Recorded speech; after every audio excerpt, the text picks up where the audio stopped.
Good evening मित्रों, नमस्कार, अभिवादन आप सभी को। आज मैं घर के बाहर, यहाँ उमस बहुत है तो मैं आपको घर के बाहर से कुछ अपडेट दे रहा हूँ। शाम हो रही है तो थोड़ा-सा हो सकता है कि आपको लाइट की दिक्कत आए, बट मुझे लगता नहीं। हम लोग जल्दी से इस व्लॉग को ख़त्म कर लेंगे क्योंकि ये क्विक अपडेट है जो करंट सिनेरियो पर है और मुझे लगता है कि हम अभी देर रात को फिर अपना रेगुलर शो करेंगे, जो पॉलिटिक्स पर होगा। तो अभी मैं आपको थोड़ा-सा अपडेट ये देना चाह रहा हूँ क्योंकि आज पाकिस्तान की सुप्रीम कोर्ट में कुछ बड़ा कमाल का हुआ।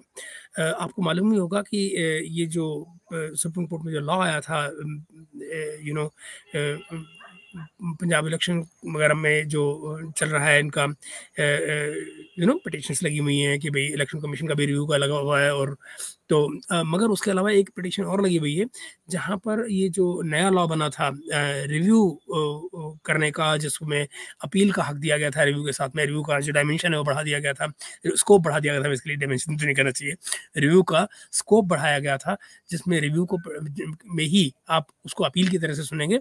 और उसमें था ये कि आप मैंने बताया था कि वकील आप नया ले सकते हैं, जजेस का लार्जर बेंच बनेगा एंड ऑल दैट। खैर, तो उसमें क्या हुआ कि एक जनाब हैं रियाज फ़हीम, क्या नाम उनका? रियाज फ़हीम, हाँ, हाय रब्बा! क्या एकदम से नाम, मैं एक सेकंड बताता हूँ। इनका नाम बड़ा ज़बरदस्त नाम है इनका। देखिए 1 second, just give me a second, मैं आपको इनका नाम बताता हूँ। एकदम से भूल रहा हूँ मैं, बुढ़ापे में कमाल है क्या-क्या होता है। जी, रियाज़ हनीफ़ राही, रियाज़ हनीफ़ राही ये वकील हैं। और ये रियाज़ हनीफ़ राही की एक इनफैक्ट मैं आपको बता देता हूँ कि कैसे दिखते हैं रियाज़ हनीफ़ राही साहब। ये हैं वो रियाज़ हनीफ़ राही साहब। तो रियाज़ हनीफ़ राही साहब की खूबसूरती क्या है, इनकी जो मशहूरियत है वो किस बात के लिए है कि रियाज़ ये बेसिकली पिटिशंस डालने के आदी हैं। मतलब हर बात पे जो पहली पिटिशन होती है वो इन्हीं की आती है, चाहे वो यू नो आर्मी चीफ की एक्सटेंशन का मसला हो या इमरान खान के फेवर में कुछ करवाना हो। Basically generally in behalf of forces that are there, तो उनके बिहाफ पे अपना काम करते रहते हैं। पिटिशन के मामले में आपको जब भी लगे कि नॉर्मल सरकार कुछ कर रही है, उसके खिलाफ कुछ होना है, तो ये पिटिशन में सबसे पहले यही होंगे, ये जनाब। तो खैर, तो ये जनाब आज सुप्रीम कोर्ट पहुंचे हुए थे और पहले तो इन्होंने, अच्छा, और फिर क्या है, नरेटिव इनका वही होता है जो पीटीआई का होता है। तो आज जब ये कोर्ट में खड़े हुए तो जो पीटीआई के जो जनाब थे लॉयर, उनके जो आर्गुमेंट थे उनको उन्होंने सीधे-सीधे खड़े होके उगल दिया एज़ इट इज़। और फिर बोले कि अच्छा, उनकी एक और चीज़ थी कि ये 1 हफ्ते से गायब थे। 1 हफ्ते पहले ये अचानक गायब हो गए थे। तो फिर उन्होंने कहा कि साहब एक बात मुझे और भी कहनी है। बोले जी बताइए। वो बोले केस से रिलेटेड है? जी बिल्कुल केस से रिलेटेड है। फिर उन्होंने बताया कि साहब इस केस की वजह से मुझे उठा लिया गया था। मैं जो पिछले 1 हफ्ते से गायब था, आई वाज़ किडनैप्ड और मुझे ये कहा गया है कि मैं सुप्रीम कोर्ट जाऊँ, अपनी ये पिटीशन वापस लूँ और पिटीशन वापस लेने के बाद मैं इस्लामाबाद छोड़ दूँ। तो मुझे मेरे ऊपर इस बात का दबाव है। अ, तो अचानक बंदयाल साहब बहुत परेशान हो गए। बंदयाल साहब ने उनको अचानक रोका, उन्होंने कहा, "नहीं, नहीं, नहीं, हम इस बारे में बाद में बात कर लेंगे। ये आपका ज़ाती मसला है, हम इस पे यहाँ बात नहीं कर सकते इस केस में।" और इस तरह से उन्होंने चीज़ों को इग्नोर करने की कोशिश की। फिर उन्होंने कहा कि अच्छा, हमने आपकी बात सुन ली, अब आप जो इसकी डिटेल्स हैं वो हमको चैम्बर में आके बता दीजिएगा, मैं वहाँ आपकी बात सुन लूँगा, यहाँ नहीं। यहाँ कोर्ट में आप बात इस बारे में ना बात करें। लेकिन वो कहाँ रुकने वाले थे और उन्होंने खूब वहाँ पे अपनी बात कही और नतीजा, मगर ज़ाहिर है फिर बंदयाल साहब को कुछ ना कुछ तो बोलना ही था। तो बंदयाल साहब ने इस केस में बजाय उनको रिलीफ देने के एक कमाल का काम किया। उन्होंने कुछ समझाया, एक छोटा-सा लेक्चर दिया। उन्होंने कहा, देखिए, मुल्क इस वक़्त बड़ी मुश्किल कंडीशन से गुज़र रहा है, ट्रांज़िशन की फ़ेज़ से गुज़र रहा है। आपको कुछ चीज़ें ऐसी हो रही हैं जिनमें आपको रहना सीखना होगा, उनके साथ अकोमोडेट करना होगा। तो आपको पेशेंस दिखाना चाहिए, परसिवरेंस के साथ काम करना चाहिए, क्योंकि मुल्क में तब्दीली आ रही है। मुल्क में इस समय बदलाव की हालत में है, फ्लूइड में है, मुल्क आगे जा रहा है। तो इस समय आपको इकॉनमी मुल्क की देखिए कितनी ख़राब है इस वक़्त, तो हमें उसका भी ध्यान रखना पड़ता है। तो इसलिए आप चीज़ों को बर्दाश्त कीजिए और बाकी कोई बात है तो आप मेरे चैम्बर में आके मुझे बता दीजिए। ये हुई कंडीशन। तो ये एक तमाशा ये हुआ। ये सब कहते हुए बंदयाल साहब बेहद परेशान थे, क्योंकि ज़ाहिर है कि आप जानते हैं बंदयाल साहब के ऊपर भी अपने दबाव हैं। वो भी अब जो नहीं कह पा रहे हैं वो ये कि भई देखिए, मैं भी तो कैसी-कैसी कंडीशंस में आखिर काम कर ही रहा हूँ, तो मैं किसके पास जाके रोऊँ? तुम तो मेरे पास चले आए बोलने के लिए and all that. It's a it's really it was crazy situation. अच्छा, उसके अलावा कुछ नई चीज़ें बाहर आई हैं। फॉर एग्ज़ाम्पल आपने पीछे उड़ती-उड़ती बहुत सारी खबरें सुनी होंगी कि वो एक मेजर आदिल राज़ा है। मैं जनरली अपने प्रोग्राम में कभी उनका ज़िक्र नहीं करता, क्योंकि मैं बड़ा सीरियसली उनको लेता नहीं हूँ। उनकी एक बैकग्राउंड भी है। बेसिकली ही वाज़ लंदन में हैं और इनको अ, बेसिकली एक वक़्त पर इनको जो हायर किया गया था, सोशल मीडिया पे जब आए थे, तो इनको हायर किया था आईएसआई ने। आईएसआई ने इनको हायर किया था क्योंकि हमारे यहाँ से हमारे अपने चहेते गौरव आर्या साहब जो हैं वो आपको पता है पाकिस्तान की धज्जियाँ उड़ाते रहते हैं यूट्यूब पर। तो ज़ाहिर है उसके रिस्पॉन्स में पाकिस्तानी फ़ौज को और आईएसआई को ये लगा कि हमें भी अपना एक जुगाड़ खड़ा करना चाहिए, जो मेजर गौरव आर्या को उसी तरह रिप्लाई कर पाए। तो ये जो गौरव आर्या हैं, सॉरी, ये जो आदिल राजा है, ये दरअसल उस ज़माने की पैदाइश हैं और इनको इसी बात के लिए सीन पे लाया गया था। तो ज़ाहिर है कि एस्टेब्लिशमेंट, पीटीआई, इमरान खान, ये वो वक्त है जब इमरान खान जो है चाहते थे पीटीआई के इनके एस्टेब्लिशमेंट के, तो फटाफट इनकी जो है वो बढ़ गई, सब्सक्रिप्शन बेस बढ़ गया और इनके पास ज़ाहिर कमाई भी होने लग गई उस चक्कर में, और he was doing a good job for ISI basically. मगर जैसे ही सरकार गिरी इमरान खान की, तो नज़ारा बदल गया और नज़ारा बदलने में ये हुआ कि फिर इन्होंने बेसिकली फ़ौज को गाली देनी शुरू कर दी। मतलब वो कहते हैं ना वो भस्मासुर, तो एक भस्मासुर जो बनाया गया था पाकिस्तानी फ़ौज के द्वारा, वो उन्हीं के गले पड़ गया। तो अब वो उसने उठा के सारे फ़ौजियों को गाली देनी शुरू कर दी। फॉर्मर जो आर्मी चीफ थे, करंट आर्मी चीफ को वो रिटायर्ड आर्मी चीफ बोलता था। यानी जो हमारे हाफ़िज़ साहब हैं, क्या नाम है अपना, तो करंट आर्मी चीफ को वो कहता था retired army chief, retired you know general. तो इस तरह से उनका सीन चल रहा था। तो ज़ाहिर है कि बड़ा प्रेशर आया पाकिस्तानी एस्टेब्लिशमेंट के ऊपर और यहाँ पर आईएसआई ने वहाँ पर कॉन्टैक्ट किए अपने काउंटर पार्ट से यूके में, और पिछले दिनों उनका फेसबुक अकाउंट बंद करवाया गया, फिर उनका यूट्यूब का अकाउंट बंद हुआ। अब इस समय मेजर आदिल राजा गायब है सीन से, तो वो अकाउंट बंद कराया गया। और आप ये देखिए इसी सिलसिले में आगे फिर इनको कल सारे दिन पाकिस्तान मीडिया रिपोर्ट करता रहा कि अरेस्ट हो गए, मेजर आदिल राजा को लंदन में अरेस्ट कर लिया गया, पाकिस्तानी एस्टेब्लिशमेंट ने वहाँ जोर लगा के इनको अरेस्ट करवा दिया है। लेकिन दोस्तों दरअसल अरेस्ट वरेस्ट वो कुछ नहीं हुए। आज वो बल्कि बहुत सारे चैनल्स और सोशल मीडिया चैनल्स पाकिस्तान के ये कंफर्म कर रहे हैं कि वो अरेस्ट लोग हैं, जो कि नहीं हुए हैं।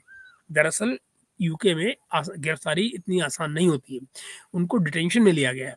डिटेंशन में लिया गया है बिकॉज़ पाकिस्तानी एस्टेब्लिशमेंट ने यूके में ये कहा है कि अगर आप इनके खिलाफ एक्शन नहीं लेते हैं, तो हमारे और आपके जो इंटेलिजेंस शेयरिंग के जो तमाम रवायत बने हुए हैं इतने सालों के, उनमें फ़र्क आएगा, बायलैटरल हमारे रिलेशंस में फ़र्क आएगा।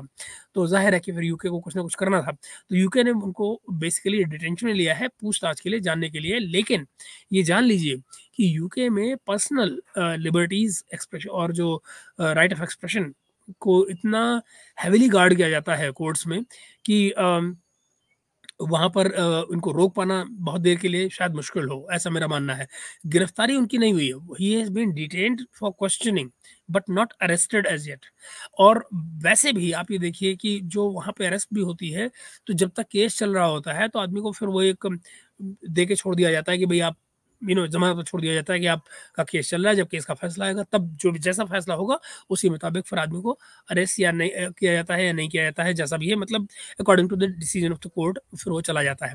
तो ये हुआ। तो ये मुझे आपको खबर देनी थी कि डोंट गेट मिसगाइडेड, आदिल राजा को गिरफ्तार अभी तक नहीं किया गया है। एक और कमाल का कल काम हुआ था जो मैं आपको बताना रह गया। हालाँकि मैंने सोचा था कि आपको कल बताऊँगा रात के व्लॉग में, लेकिन अब बहुत देर हो जाएगी इसलिए मैं आपको बता देता हूँ। कल परवेज़ इलाही साहब को कोर्ट में लाया गया था और कोर्ट में लाने पर उनसे कुछ देर के लिए मीडिया इंटरेक्शन हुआ। 10 दिन से वो जेल में है, आप जानते होंगे परवेज़ इलाही साहब। तो परवेज़ इलाही साहब की हालत है बहुत ख़राब। उनका ज़ाहिर है हार्ट के पेशेंट हैं, तो उनको बताया गया कि वो बता रहे थे कल, मीडिया से बड़ा ब्रीफ उनका इंटरेक्शन हुआ किसी जर्नलिस्ट से। तो उन्होंने बताया कि साहब मैं 10 दिन से जेल में हूँ, 6 फुट की वो कोठरी है, सेल है जिसमें मुझे रखा गया है। पैर फैलाने तक की प्रॉपर जगह नहीं है, पैर सिकोड़ के मुझे सोना पड़ता है। और जब मुझे हार्ट की प्रॉब्लम हुई तो मुझे कार्डियोलॉजी डिपार्टमेंट में ले जाया गया, लेकिन इमीडिएटली वहाँ से मुझे रश ऑफ करके वापस जेल में डाल दिया गया। आजकल उनकी हालत कैसी लग रही है? कुछ ऐसी। ये देखिए, ये परवेज़ इलाही साहब आपको नज़र आ रहे हैं। वो कह रहे हैं कि मेरे पास ये एक ही सूट है जिसको मैं पिछले 10 दिनों से वहीं सेल में इसको वॉश कर के बार-बार पहन रहा हूँ। एक शर्ट और एक पजामा पहन के बेचारे वो अपना गुज़ारा कर रहे हैं। तो ये रहे वो जनाब जो पीटीआई के चहेते और हैं, और उनके चहेते सीएम थे पंजाब के, और वो आज किस हालत को पहुँचे हुए हैं। मज़े की बात, इनसे एक जर्नलिस्ट ने, ये जर्नलिस्ट भी तो खुराफाती होते हैं, जर्नलिस्ट ने उनसे पूछ लिया कि क्या आप प्रेस कॉन्फ्रेंस करने नहीं जा रहे हैं? जिस तरह बाकी लोगों ने प्रेस कॉन्फ्रेंस करके रिलीज़ ली, तो उन्होंने कहा कि भई 10 दिन बाद तो मुझे यहाँ लाया गया है और ये पहला इंटरैक्शन मेरा आपसे हो रहा है, तो मुझे बात कराएँगे तो मैं प्रेस कॉन्फ्रेंस करूँगा ना। यानी सिग्नल क्या है कि भाई मौका दो, मैं प्रेस कॉन्फ्रेंस करके भाग जाता हूँ। मैं मेरे बस का ये झेलना नहीं है। तो एक बड़ा क्लियर इंडिकेशन बड़े पॉलिटिकली करेक्ट तरीके से परवेज़ इलाही साहब ने कर दे दिया है कि मैं प्रेस कॉन्फ्रेंस करने के लिए राज़ी हूँ, मुझे मौका दो। तो ये हुआ। एक और जनाब हैं, ये देखिए, ये आप इनको जानते होंगे, ये इनका नाम है मोहित पीरज़ादा।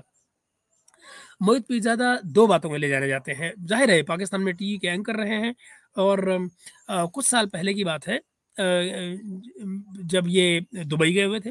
इनके पिता जो हैं, फ़ादर इनके, अब्बा हुज़ूर, वो थे बीमार, अस्पताल में मरणासन अवस्था में पड़े हुए थे। तो वहाँ इन्होंने क्या किया, अ, मरते बाप को, जब वो बेचारे बेहोश थे, तो उनके डेथ बेड से इन्होंने उनके अंगूठे लगाने शुरू कर दिए पेपर पे, स्टैम्प पेपर्स पे, कि सारा माल बुड्ढे का, प्रॉपर्टी सारी अपनी हो जाए। तो जनाब वो सीसीटीवी में कैद हो गया। कैद हो गया तो अरेस्ट हो गए, जेल में रहे वहाँ पे दुबई में। अच्छा जी, दुबई से वहाँ से जब बाहर आए तो ये जुगाड़बाजी हैं, ये जुगाड़बाज आदमी हैं। तो इन्होंने आते ही बस इनको मीडिया में अपना काम मिल गया। तो टाइम एंड अगेन आप देखेंगे कि जब भी मीडिया पे कुछ स्ट्रॉन्ग रिएक्शन देते हैं तो लोग इनको इनके बाप का ताना देते हैं, बेटे तू तो वही है जो अंगूठे लगाता था अपने बाप के, मरते हुए बाप के। तो इनकी एक दूसरी कहानी भी, दूसरी कहानी क्या है कि जनाब जब इमरान खान जब पावर में थे, तो इनको इनको से एक कंपनी बनवाई गई, global village space. Global village space एक किस्म की पब्लिकेशन कंपनी है। पब्लिकेशन कंपनी वो नहीं जो कुछ छापती हो, बल्कि जो पब्लिश करती है online, online material, conferences online करनी है या वीलॉग्स करने हैं, and all that and all. तो इन्होंने क्या किया जनाब, इसके काम के लिए और इस तमाम सेटअप के लिए इन्होंने 195 मिलियन रुपए, पाकिस्तानी रुपए, 195 मिलियन पाकिस्तानी रुपए इमरान खान ने इनको दिए। अब जरा आप सोचिए कि 195 मिलियन, है ना? और वो लेके जो अपना ये निकल लिए, ये निकल गए अपना, अब इस समय लंदन में है। बाय द वे, ये डुअल सिटीजन है, यूके की भी सिटीजनशिप है इनके पास। तो अपना इन्होंने निकाला अपना यूके वाला पासपोर्ट, और मियाँ बीवी बच्चों समेत एमबीबीएस डॉक्टर साहब से निकल गए। इस समय वो लंदन में है, वहाँ से पीटीआई के लिए व्लॉग कर रहे हैं। और जो जो पैसे दिए थे लोगों ने, वो सब खत्म, कहानी बिज्जो रानी। किसने पूछा किसने जाना। अरे यार, ये मेरी लाइट का प्रॉब्लम हो रहा है कुछ, मुझे लग रहा है कि अब आप लोगों को पता नहीं ठीक से नज़र भी आ रहा होगा या नहीं। खैर, मैं अपनी बात को जल्दी से ख़त्म कर लेता हूँ। एक और जनाब है, और वो ये रहे, ये आप जानते होंगे, ये शाबिर साकिर साहब हैं, और ये एआरवाई में न्यूज़ एंकर थे। लेकिन जैसे ही और धमाके के साथ ही बाकी और उनको इमरान खान के सपोर्टर रहे हैं, फुल कैंपेन इमरान खान का टीवी पर चलाते रहे। लेकिन पिछले दिन जैसे ही इमरान खान गद्दी से हटे, तो इनको अपने लिए ख़तरा महसूस हुआ। और जिस तरह से आपको याद होगा, अरशद शरीफ जिस समय गायब हुए थे, निकले थे यहाँ से दुबई से केनिया के लिए, शाबिर साकिर साहब उसी समय यहाँ से निकल कर अमेरिका भाग गए। अब ये शांतिपूर्वक जीवन अपना बिता रहे हैं वहाँ से, अपना अमेरिका में, और वहाँ से बाकायदा एज यूजुअल व्लॉग कर रहे हैं। और तो इनके खिलाफ और मोहित पीरज़ादा के खिलाफ मुकदमे दर्ज कर लिए गए हैं, और वो मुकदमे दर्ज किए गए हैं देशद्रोह के, और आर्मी को उकसाने के, ट्रीज़न के, इंसाइटमेंट टू वायलेंस के, इस तरह के मुकदमे इन दोनों के ऊपर दर्ज हो गए हैं। मुझे नहीं मालूम इन मुकदमों का फ़ायदा क्या होगा, क्योंकि दोनों के दोनों अरेस्ट तो होने से रहे। ना अमेरिका के साथ इनकी एक्स्ट्राडिशन ट्रीटी है, ना यूके के साथ एक्स्ट्राडिशन ट्रीटी है, तो अरेस्ट तो कोई होने वाला नहीं है। लेकिन फिर भी इनके ऊपर केसेस कल दर्ज कर लिए गए हैं पाकिस्तान में। तो ये थोड़े से थे अपडेट जो मुझे आपको देने थे। हम लोग अभी अब बहुत जल्दी रात को वही अपना 9 बजे वाला शो जो है वो पॉलिटिक्स पर रखेंगे पाकिस्तान की, और तब मैं उनको और डिटेल और जो पॉलिटिकल सिनेरियो की है वो दूंगा। ये छोटा सा अपडेट था जो मुझे आपको देना जरूरी इसलिए लगा कि ये कुछ चटपटी खबरें जो हैं वो बाहर निकल कर आई थी। मेजर आदिल राजा आप जानते होंगे इनको, ये रहे क्या है ना, हीरो आदमी अपना बंदा तो मेजर आदिल राजा जो है वो इस समय डिटेंशन में है, लेकिन मुझे लगता ये है कि बहुत जल्दी ही छोड़ दिया जाएगा, क्योंकि कोई लॉजिक नहीं बनता है इनको बहुत देर तक होल्ड कर पाने का। हम लोग बहुत जल्दी मिलते हैं दोस्तों, लगभग 9 बजे, और 9 बजे हम इस अपनी बातचीत को और आगे बढ़ाएंगे। तब तक के लिए विदा।